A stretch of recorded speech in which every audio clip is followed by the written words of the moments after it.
Assalamualaikum warahmatullahi wabarakatuh. Selamat pagi teman-teman. Kita bertemu lagi di mata pelajaran kewirausahaan untuk kelas 11. Pada hari ini kita akan belajar bersama mengenai sikap dan perilaku wirausaha. Nah, silakan dilihat. Kalian sudah saya bagikan modul yang ada di Google Classroom untuk bab pertama mengenai sikap dan perilaku wirausaha. Sebelum masuk ke materi, mari kita lihat ada beberapa gambar yang saya punya. Coba kalian cermati gambar-gambar berikut ini. Ada 4 gambar tokoh. Adakah yang mengenal mereka? 4 orang ini sudah ada mencirikan siapa mereka, sudah ada kata kunci mereka. Coba dicermati satu persatu, siapakah mereka?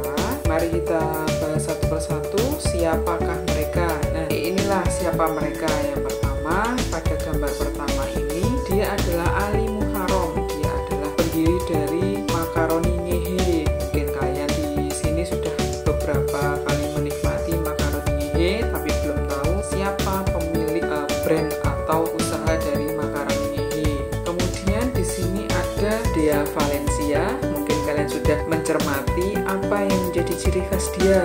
Dia menggunakan pakaian yang dikombinasikan dengan batik. Dea Valencia ini merupakan pengusaha batik kultur yang berada di Semarang. Kemudian kita lihat gambar yang ketiga, ada seorang laki-laki yang berdiri di depan ikon Tokopedia.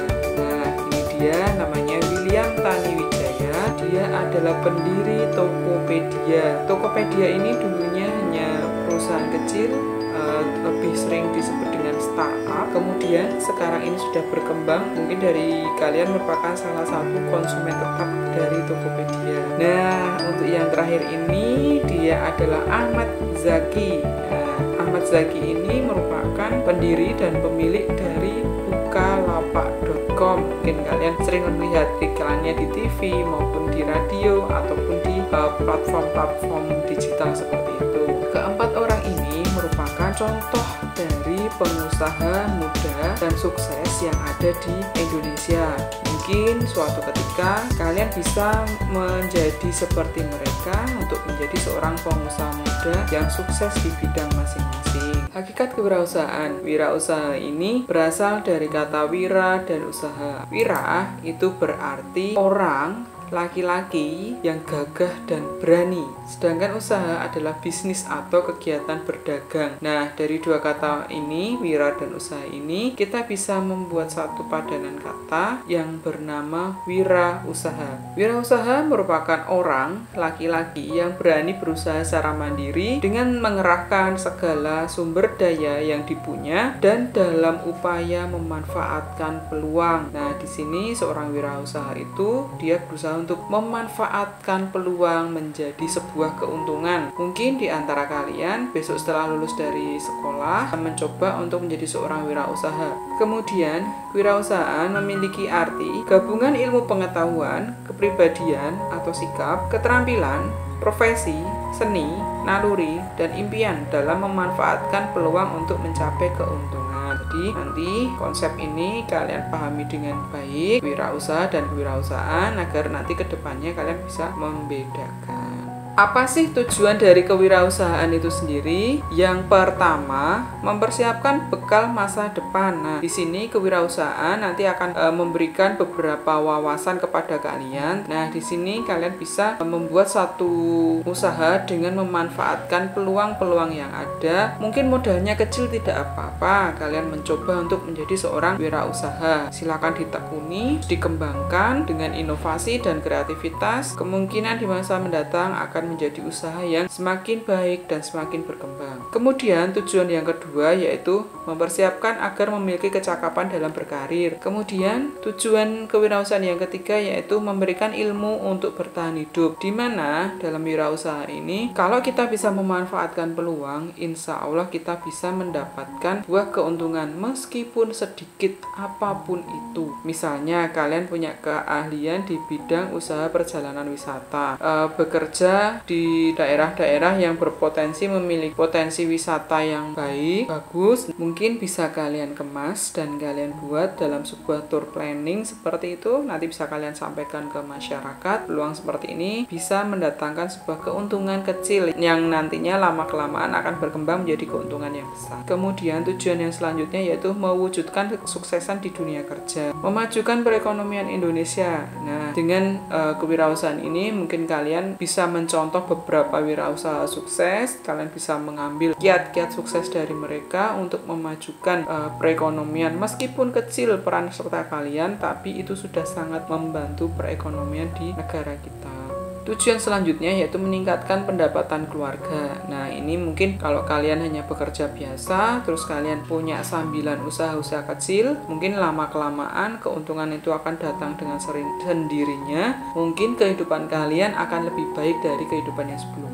Yang terakhir yaitu membudayakan sikap unggul, berperilaku positif dan kreatif, di mana seorang wirausaha ini harus memiliki sikap inovatif, memiliki kreativitas, memiliki rasa tanggung jawab, memiliki rasa cinta, memiliki rasa kebulatan tekad, percaya diri dalam mengembangkan usahanya agar menjadi lebih baik dan lebih berkembang dan bisa bertahan lama di tengah gempuran persaingan dengan usaha-usaha yang lain. Kita sudah sampai pada tahapan membangun sebuah usaha. Untuk membangun sebuah usaha itu ada 4 tahapan. Tahapan yang pertama yaitu memulai. Nah, kalau kita tidak ada niatan, semangat ataupun rencana untuk memulai, kapanpun itu tidak akan bisa berlangsung. Kalau kita sudah pengen, wah saya punya keinginan untuk memulai sebuah usaha, apapun itu, meskipun kecil, kita harus memanfaatkan peluang. Kalau kita ingin mendirikan usaha, kita harus manfaatkan peluang itu, kita harus pelajari peluang itu, kita harus mencoba untuk menggunakan peluang itu, dan kita harus berani dalam menghadapi apapun yang terjadi. Kalau tidak, kita mana bisa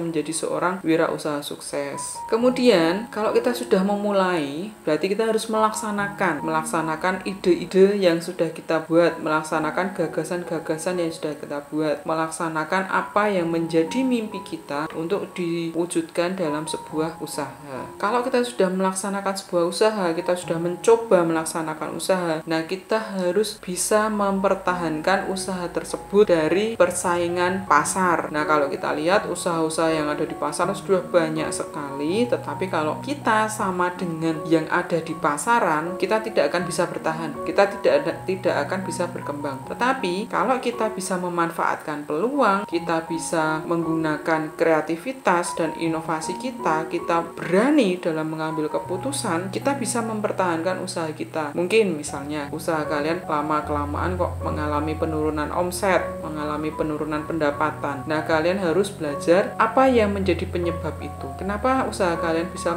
mengalami penurunan omset? Kita harus menggali apa permasalahan-permasalahan yang ada, kemudian kita harus memperbaiki dari permasalahan itu. Tahapan yang terakhir yaitu mengembangkan. Kalau kita sudah memulai melaksanakan, kita bisa mempertahankan, maka kita harus mengembangkan usaha itu menjadi lebih baik. Kalau kalian lihat, mungkin di daerah kalian ada beberapa toko yang namanya sama atau usaha yang namanya sama, itu mereka mulai untuk mengembangkan usaha mereka dengan membuka cabang, dengan membuka gerai di tempat lain, dengan menambahkan variasi-variasi produk yang ada di dalam usaha mereka. Dalam pengembangan ini, kalian membutuhkan kreativitas, kalian membutuhkan inovasi, kalian membutuhkan keberanian dalam memanfaatkan peluang. Kalau kalian mengikuti arus terus-menerus, tidak berani dalam memanfaatkan peluang, tidak berani dalam melihat perubahan-perubahan yang ada, maka lama-kelamaan usaha yang kalian jalankan itu hanya bertahan sebentar saja. Nah, kita sudah sampai pada jenis-jenis kewirausahaan. Di sini ada 4 jenis kewirausahaan. Kewirausahaan yang pertama yaitu usaha kecil, usaha rintisan, usaha besar, dan usaha sosial. Nah, perbedaannya apa sih keempat jenis-jenis usaha ini? Mari kita lihat. Usaha kecil, di mana usaha kecil ini hanya membutuhkan modal kecil, dipegang oleh pemilik sekaligus pengelola, dan usaha ini bisa dikembangkan menjadi usaha yang lebih besar lagi. Nah, jenis usaha yang kedua yaitu usaha rintisan. Ini sering sekali dikenal dengan startup Untuk usaha rintisan ini, mereka membutuhkan modal yang tidak terlalu besar, tetapi lebih besar dibandingkan usaha kecil. Maka mereka membutuhkan seorang investor untuk mengembangkan usaha mereka. Investor ini berfungsi sebagai sumber dana mereka dalam mengembangkan produk-produk yang mereka punya, dalam mengembangkan riset-riset yang mereka lakukan, dalam mengembangkan inovasi dan kreativitas yang mereka lakukan. Usaha rintisan ini semakin lama semakin berkembang, dan di Indonesia ini sudah banyak sekali startup yang berdiri dan bertahan sampai saat ini. Ada Gojek, kemudian ada Tokopedia, ada Bukalapak, ada Traveloka. Itu semua adalah perusahaan-perusahaan startup pada awalnya, tetapi pada saat ini mereka sudah menjadi sebuah usaha yang besar seperti itu. Jenis usaha yang ketiga yaitu usaha besar. Nah, usaha besar ini memiliki ciri membutuhkan modal yang besar, pemilik dan pengelolanya itu biasanya terpisah. Kemudian, produksi yang ada di dalam perusahaan atau usaha besar ini jumlahnya juga besar, jangkauannya juga luas, keuntungan yang diperoleh juga besar. Dan yang terakhir adalah usaha sosial. Usaha sosial ini salah satu usaha yang tidak mementingkan sebuah keuntungan. Mereka bergerak di bidang sosial. Mungkin kalian pernah melihat adanya yayasan, kemudian lembaga-lembaga sosial. Nah, itu salah satu jenis-jenis kewirausahaan yang bergerak dalam usaha sosial. Kita sudah sampai pada 10 karakter wirausaha. Dream atau mimpi. Kalian di sini diminta untuk mewujudkan mimpi dengan kemampuan dan potensi diri yang kalian punya. Kalau kalian punya mimpi, punya kemampuan, kemauan, keahlian, kalian bisa mewujudkan mimpi itu. Jangan takut untuk bermimpi dan jangan takut untuk mewujudkan mimpi. Kemungkinan kalian akan menjadi salah satu orang yang sukses dalam hidupnya. Karakteristik yang kedua yaitu decisiveness atau ketegasan dalam pengambilan keputusan. Seorang wirausaha ini harus tegas dan berani dalam pengambilan keputusan. Jangan sampai merugikan usaha yang kalian punya. Doing atau tindakan. Tindakan dari apa sih? Tindakan dari keputusan yang kita ambil. Kita harus bertanggung jawab dengan keputusan yang kita ambil. Jangan menjadi seorang yang pelin-pelan atau mencela-mencela dalam pengambilan keputusan. Kalian harus tegas dalam keputusan yang kalian ambil dan kalian harus bertanggung jawab dengan keputusan yang kalian ambil. Karakteristik yang keempat yaitu determination atau kebulatan tekad dalam menjalankan tanggung jawab. Karakteristik yang kelima yaitu dedikasi atau dedication atau pengabdian diri. Kalau kalian sudah memilih untuk menjadi seorang wirausaha, kalian harus bersedia mengabdikan diri kalian dalam menjalankan usaha. Untuk karakteristik yang keenam, itu ada devotion atau mencintai pekerjaan dan usaha. Kalau kalian tidak mempunyai rasa cinta terhadap usaha yang kalian jalankan, rasa cinta pada pekerjaan yang kalian jalankan, kemungkinan kalian akan merasa tidak nyaman atau gelisah dalam menjalankan usaha tersebut. Karakteristik yang ketujuh yaitu detail atau terperinci. Jika kalian ingin menjalankan sebuah usaha atau pekerjaan, kalian harus mempunyai rancangan kerja yang terperinci dan tersusun dengan baik. Dalam membuat sebuah usaha, kita harus mengawali dengan cara membuat proposal atau dokumentasi usaha. Proposal ini nanti akan memuat nama, alamat, pengelola usaha, bidang usaha, terus perjanjian-perjanjian yang ada di dalam usaha. Kalau misalnya kalian mempunyai usaha yang bersamaan dengan teman-teman kalian atau saudara kalian, kalian bisa membuat perjanjian di dalam dokumen atau proposal itu. Proposal atau dokumen itu nantinya bisa kalian gunakan sebagai bukti jika terjadi suatu masalah.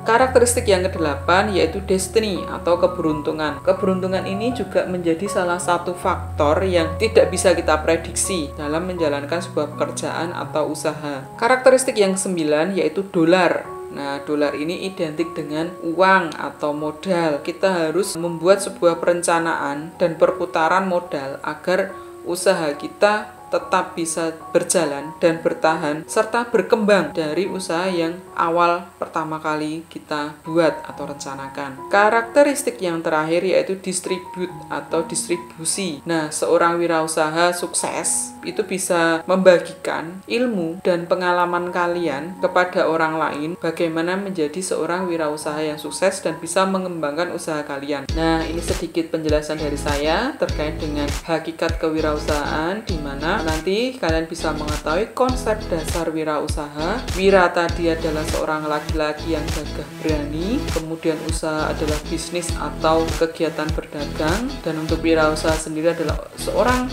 yang berani mengambil keputusan dalam menjalankan sebuah usaha dengan memanfaatkan peluang yang ada. Sedangkan kewirausahaan sendiri adalah sebuah ilmu yang digunakan untuk mengembangkan usaha yang dijalankan. Nanti akan saya sambung kembali untuk pertemuan yang selanjutnya terkait dengan sikap dan perilaku wirausaha dalam menjalankan usahanya. Terima kasih kalian sudah menyimak apa yang sudah saya jelaskan. Jika ada yang merasa kurang paham dengan penjelasan saya, kalian bisa menuliskan di kolom komentar atau kontak pribadi dengan melalui WhatsApp. Demikian penjelasan dari saya. Terima kasih atas perhatiannya. Semoga kalian tetap dalam kondisi baik, tetap dalam kondisi sehat, tetap menerapkan 5M, tetap menjaga protokol kesehatan. Bagi teman-teman yang mungkin hari ini dalam kondisi yang kurang baik, saya doakan segera membaik dan bisa beraktivitas seperti sedia kala. Selamat pagi. Wassalamualaikum warahmatullahi wabarakatuh.